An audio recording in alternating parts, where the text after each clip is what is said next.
How's it going, everybody? My name is John, and it's been a crazy last couple of news days as we've had some very interesting stories develop. The first one I want to talk about is Tucker Carlson making his return to Moscow, Russia to conduct an interview with the Russian foreign minister, Sergei Lavrov. We felt there must be someone behind the scenes in Washington working to make sure that this conflict doesn't become a nuclear holocaust.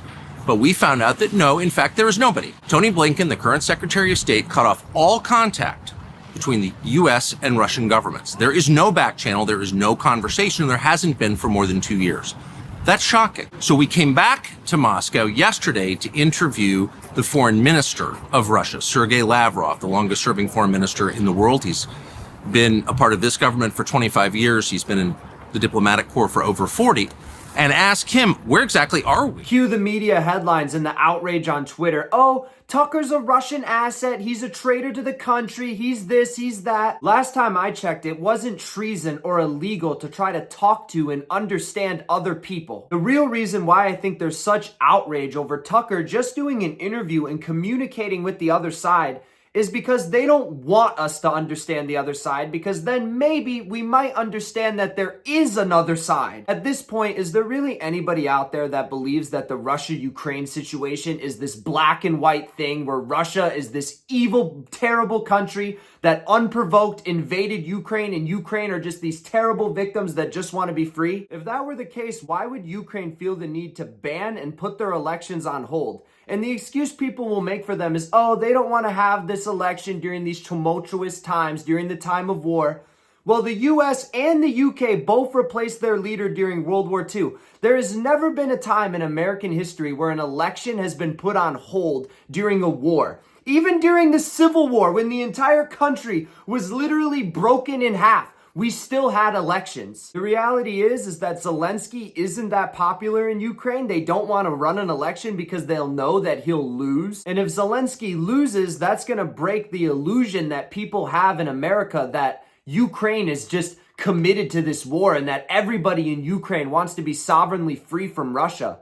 The reality is that a lot of Ukraine doesn't see it that way. I'm not going to say if that's right or wrong. I don't necessarily think that Ukraine should be a satellite state of Russia. But right now, we've replaced that with a satellite state of the United States. With the exception of Tucker's previous interview in Russia with Putin, I have heard absolutely no opposing views from the Russian side regarding this war. So then my mind starts to run, why are they accusing Tucker of being a Russian asset in this Putin puppet just for trying to get the other side and broadcast it to the American people? It's not like these interviews are being manipulated by Tucker. He's just talking to them. I think the reality is that if we heard the opposing Russian side, a lot of us wouldn't agree with what's going on in Ukraine. On the subject of Ukraine, we need to talk about the biggest news story coming out this week, and that's Joe Biden giving a pardon to his son, Hunter Biden. The statement that Joe Biden made on why he gave Hunter Biden a pardon is basically, and I am paraphrasing here,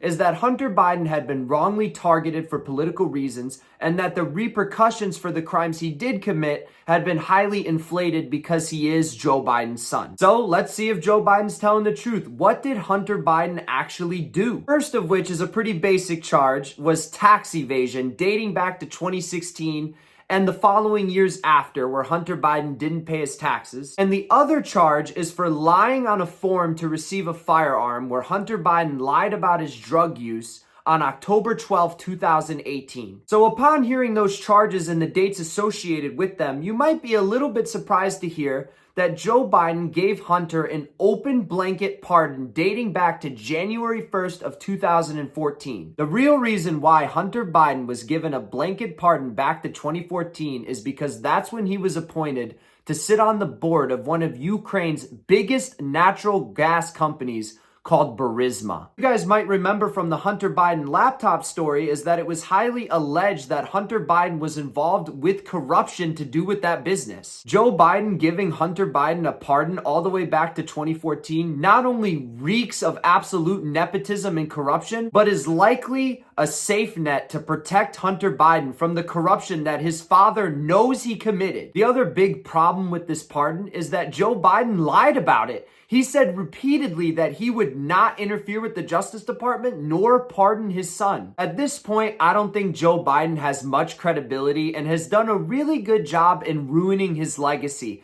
Between this obviously corrupt pardon of Hunter Biden, the Ukraine situation starting under his watch, the massive inflation and price hikes during his watch, the Gaza situation blowing up in his face quite literally, I think that Joe Biden will be remembered as one of the worst presidents in US history by the right and the left. Because Joe Biden set up the Democratic Party for failure. There's been stories coming out that apparently Kamala Harris wasn't supposed to be the nominee, but once Joe Biden endorsed her and put his strength behind her, they couldn't overlook a woman of color. The other way Joe Biden set up the Democratic Party for failure is he makes other people lie because of his lies. For example, Biden's White House press secretary, Karine Jean-Pierre, repeatedly was asked if Joe Biden would pardon Hunter Biden, and she's just doing what she's told. She's given the answers she was told to say. But the reality is now she looks like a liar too. But from a presidential perspective, is there any possibility that the president would end up pardoning his son?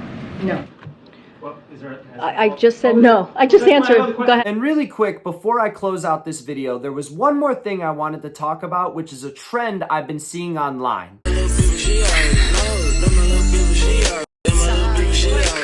You mean fat.